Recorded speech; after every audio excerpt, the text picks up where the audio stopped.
師咧係一個藝術家嚟嘅，咁好多時候咧都會碰撞到好多元素，就會創造到自己嘅 dish 出嚟。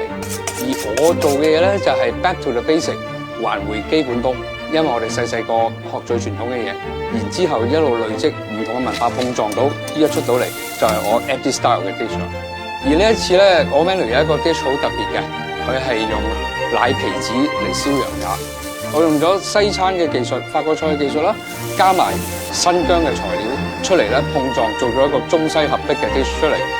非常之受歡迎。我相信每一個賓客坐喺玻璃屋度食我嘅私房菜，再望住艾菲爾鐵塔，係一個非常難忘嘅感受。